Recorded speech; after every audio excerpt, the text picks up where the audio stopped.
Hello बच्चों, most welcome. आज हम देखने वाले हैं इतिहास की एक टॉपर स्टूडेंट की कॉपी। और नंबर आप देख रहे हैं 80 है ना। 79 नंबर आए हैं, 79.5 नंबर आए हैं।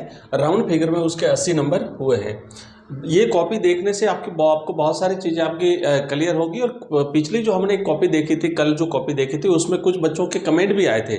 तो वो कमेंट का जवाब भी आपको यहाँ पे आज इस क्लास में मिल जाएगा। चलो एक एक करके सारी चीज़ें देखते हैं, किस तरीके से नंबर आते हैं कौन से प्रश्न में। और ये कॉपी देखने से बहुत सारी चीज़ें आपको जो है वो बच्चों ध्यान रहेगा, और आपको कैसे एग्जाम में परफॉर्म करना है वो भी आपको पता रहेगा। देखो यहाँ पर सबसे पहले जो देखेंगे वो चीज़ यही है। इस कॉपी में भी इस बच्चे ने एक खंड वाइज पेपर को अटेंड किया है। कल वाली कॉपी में भी हमने देखा था, उसने भी खंड वाइज किया था। लेकिन जरूरी नहीं आप ऐसा ही करें। कई बार ये होता है कि कुछ बच्चों को प्रश्न शुरुआती प्रश्न ना आकर के वो बाद वाले प्रश्न पहले करना चाहते हैं, तो आप कोई भी प्रश्न कर लीजिए। लेकिन क्रम संख्या जो है ना आपकी प्रश्न की, वो आपको यहाँ पे लगानी है, वो सही लगानी, ध्यान रखना। एक बात यह है कि यहाँ जो आप देख रहे हो ना, ये जो अलग अलग कॉलम बने हुए हैं यहाँ पे, ये है परीक्षक द्वारा प्रदत्त अंक। तो इस वाला जो है ना, एक बच्चे ने कल प्रश्न किया था कि सर इधर जगह जगह ज्यादा है, तो क्या हम यहाँ प्रश्न संख्या लिख सकते हैं? आपको नहीं लिखनी है प्रश्न संख्या। प्रश्न संख्या के लिए यह साफ साफ लिखा हुआ, ये है आपका प्रश्न संख्या का कॉलम, इसी में आपको लिखना है। मान लीजिए आप खंड वाइज कर रहे हैं और उसके बाद प्रश्न आप पहला कर रहे हैं, तो आपने 1 लगा दिया। अगर आप खंड वाइज ना कर रहे हैं और आप कोई 5वां प्रश्न कर रहे हैं, तो आप यहाँ पे 5 लगा दीजिए और नीचे लिख दीजिए उत्तर। ठीक है, इस तरीके से भी आप कर सकते हैं। कल एक बच्चे ने यह भी पूछा था कि सर ऐसे लिख दे कि जैसे प्रश्न 1 और फिर यहाँ पे उत्तर लिखे। बिल्कुल ऐसा भी लिख सकते हो। ठीक है, आप ऐसा भी लिख सकते हो। तो ये लिख करके भी आप करेंगे। और अगर खंड वाइज ना करते हैं और आप डायरेक्ट भी प्रश्न करते हैं, तो प्रश्न की क्रम संख्या लगा दीजिए और उसके बाद कर दीजिए।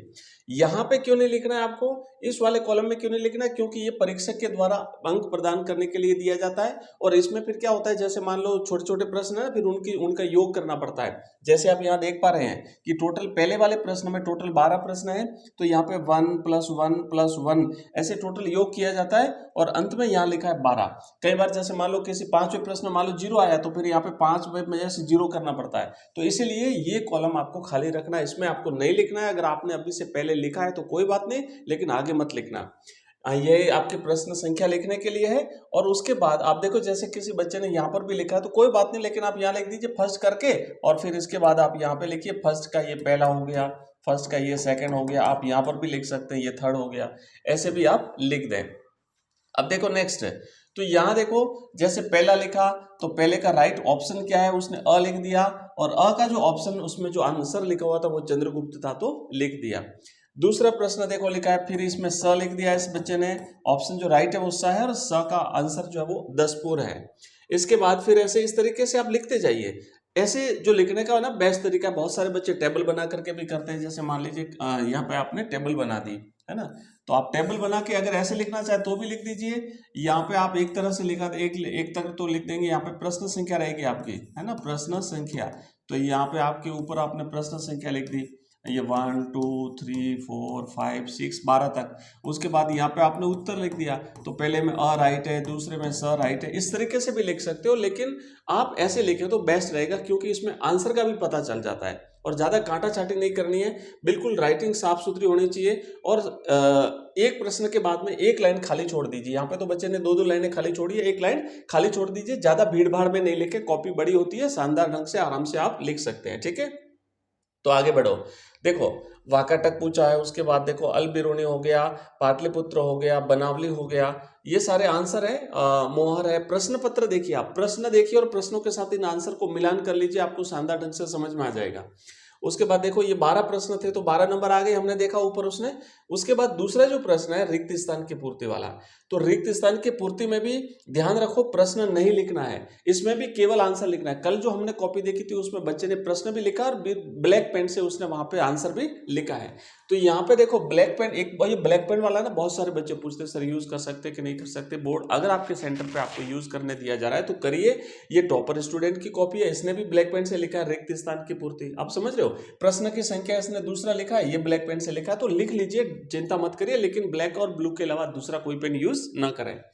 अब देखो कि जो रिक्त स्थान वाला पहला प्रश्न है तो पहले में इसने लिख दिया, खाली आंसर लिखा है, द्वितीय लिख दिया, दूसरे का इसने लिख दिया यहाँ पे गोलमेज लिखा, और ये 6 प्रश्न है तो टोटल 6 में भी देखो 1 + 1 + 1 + 1 +1 और +1, इस तरीके से इसके भी कितने नंबर आ गए, 6 नंबर आ गए। तो बिल्कुल साफ सुथरी राइटिंग में अगर शानदार ढंग से लिखते हो तो बच्चों एक भी नंबर आपके बिल्कुल नहीं कटेगा। आप देख रहे हैं ये 6 नंबर हो गए और इस तरीके से इसके 6 में से 6 नंबर मिल गए। तो 12 हो गए, फिर 6 हो गए, 18 हो गए। उसके बाद तीसरा प्रश्न देखो, तीसरा प्रश्न फिर एक एक नंबर का है, तीसरा प्रश्न फिर एक एक नंबर का है, और इस बच्चे ने कहीं पर भी प्रश्न नहीं लिखा है, सिर्फ आंसर लिखा है। टाइम बचता है इससे, आप यहाँ पे प्रश्न संख्या जरूर लगा दीजिए। जैसे ये आपने थर्ड लिखा, ये थर्ड का आप पहला कर रहे हो, थर्ड का आप सेकंड कर रहे हो, तो इस तरीके से करते जाइए, आंसर लिखते जाइए, करते जाइए और आंसर लिखते जाइए। तो तीसरा प्रश्न था, इसमें 12 नंबर का था, और देख लो 12 में से 12 मिले हैं, पूरे में से पूरे नंबर मिले हैं, तो 12 और 12 24 और 6 28 नंबर हो गए। इस तरीके से अगर बच्चों लिखते हो ना, केवल आंसर लिखना है, आंसर लिखना है। देख लो, अंडाल एक अलवार यानी विष्णु भक्त स्त्री थी, और इसने जो है अपनी भक्ति भावना व्यक्त करती थी, ठीक है। उसके बाद 14 बार दिल्ली दारा सिको, ये 12 प्रश्न है, और ये हो गए 12 प्रश्न, 12 में से 12। अब खंड ब शुरू होता है, और खंड ब जो है देखो, ये तो जिसकी शानदार तैयारी होती है ना वही बच्चा ऐसे कर सकता है। एक पहले सबसे पहले जब आपके पास क्वेश्चन पेपर आता है तो एक सरसरी दृष्टि डाल दीजिए, उसको देख लीजिए कि आपको सारे प्रश्न आते कि नहीं आते। अगर आपको सारे आते हैं तो फिर आप खंड वाइज पेपर को अटेंड करें। अगर आपको लगता है कि बीच में कुछ प्रश्न गड़बड़ है तो आप पहले जो आते हैं उनको कर लीजिए, ठीक है। तो अब देखो खंड ब अब इसने अटेंड किया है, और खंड ब जो है ना, चौथा प्रश्न कर लिया, शानदार ढंग से लिख लिया आंसर, 2 नंबर आ गए। उसके बाद देख लो चौथा प्रश्न हो गया, फिर उसके बाद 5वां प्रश्न हो गया, 2 नंबर आ गए, ठीक है। इसके बाद देखो 6ठा प्रश्न हो गया, उसके बाद फिर 6ठे प्रश्न में भी 2 नंबर आ गए। ये पॉइंट लिखा है इसने, पांचवा जो प्रश्न है ना उसमें 2 पॉइंट है। देखो ये पॉइंट 1 है, 5वें का फर्स्ट पॉइंट और 5वें का 2 पॉइंट, इसलिए आंसर भी 1 + 1 है, यानी 1 पॉइंट लिखा तो 1 मिलेगा नंबर, 2 पॉइंट लिखे तो 2 मिलेगा, 2 पूछे होंगे तो 2 लिखना है आपको। इसी तरीके से छठे में भी 2 पॉइंट लिखे, 2 नंबर मिले। उसके बाद देख लो 7वां प्रश्न, 2 नंबर है ना। ये रैयत वाली व्यवस्था अंडरलाइन किया ब्लैक पेन से, आप पॉइंट भी ब्लैक पेन से चाहो तो लिख सकते हो। संथाल विद्रोह कर दिया, ठीक है। तो आप इस कॉपी को देखिए, और आप इसका कुछ बच्चों का आंसर इससे भी बेस्ट हो सकता है, राइटिंग इससे भी शानदार हो सकती है, तो बिल्कुल अच्छी बात है, लेकिन कम से कम आप कोशिश करें इस टाइप से तो आप लिखें। 10वां प्रश्न 2 नंबर का है ना। उसके बाद 11वां प्रश्न 2 नंबर का, 12वां प्रश्न 2 नंबर का। कॉपी को कंप्लीट देखें, बहुत सारी चीजें आपको नई सीखने को मिलेगी, बहुत सारा आपको जो है वो कहीं ना कहीं आप जो डाउट है आपका वो आपके दिमाग में से निकलता जाएगा। देखो पॉइंट वाइज जहां तक हो सके पॉइंट बनाने हैं। कई बच्चे क्या करते हैं, पैराग्राफ टाइप लिखते जाते पता ही नहीं कहां से शुरू कर रहे हैं कहां खत्म कर रहे हैं। एग्जामिनर को बहुत परेशानी होती है। साफ साफ लिखे, पॉइंट के हिसाब से लिखे, एग्जामिनर शानदार ढंग से पढ़ेगा और शानदार ढंग से आपको नंबर मिलेंगे, ठीक है। अब देखो इसमें 3 पॉइंट है। उसके बाद 16वां प्रश्न, हर प्रश्न में इसने पॉइंट वाइज जो है वो डिवाइड करके हर आंसर को साफ सुथरा लिखा है, और फिर सेक्शन सी जो है वो खंड स जो है वो इसने किया है। कितना शानदार इसने सेक्शन वाइज पूरी कॉपी में लिखा है बच्चों। ये 17वां प्रश्न आप देख रहे हैं, ठीक है। 17वां प्रश्न देख लो, पॉइंट वाइज हर चीज को इसने किया है। उसके बाद 18वां प्रश्न है, 18वां प्रश्न स्नानागार ब्लैक पेंट से, कितना साफ सुथरा लिखा है, सीढ़ियां, हर चीज क्लियर दिख रही है, इसलिए तो नंबर मिलते हैं, इसलिए तो टॉपर बनते हैं। मतलब कि बच्चों वही चीज होती है ना, पेपर तो सबका सेम आता है, लेकिन कुछ बच्चों के लिखने का तरीका अलग होता है, इसलिए वो टॉपर बन जाते हैं, ठीक है। उसके बाद अथवा में ये 19वां प्रश्न इसने अटेंड किया है, और अब देख लो अथवा में फिर इसने 20वां प्रश्न अटेंड किया है। उसके बाद देखो मैप भी देख लेंगे, मानचित्र अध्ययन जो है वो भी हम देखेंगे। उसके बाद खंड द आप देख सकते हो, कर्नाटक की वीर शैव परंपरा, है ना। उसके बाद देखो ये उसका 20वां प्रश्न हो गया, और ये कॉपी मैं आपको टेलीग्राम चैनल में अवेलेबल करा दूंगा, आप चाहो तो देख लेना, कल वाली भी और ये वाली भी करा दूंगा, जो पिछली हमने देखी थी वो भी करा दूंगा, और ये भी कॉपी आप वहां से देख लेना, ठीक है। अब चलो एक बार लास्ट में अपन मैप भी देख लेते हैं इसका, दांडी मार्च यात्रा और नमक सत्याग्रह, और मैप जो है वो इसका देख लेते हैं। इस प्रकार नमक सत्याग्रह पूरा हुआ, और एंड में यहाँ पे समाप्त लिखना है, बाकी जो पेज बचते हैं उनको आपको तिरछी लाइन खींच करके और उन सब पेज को काट देना है।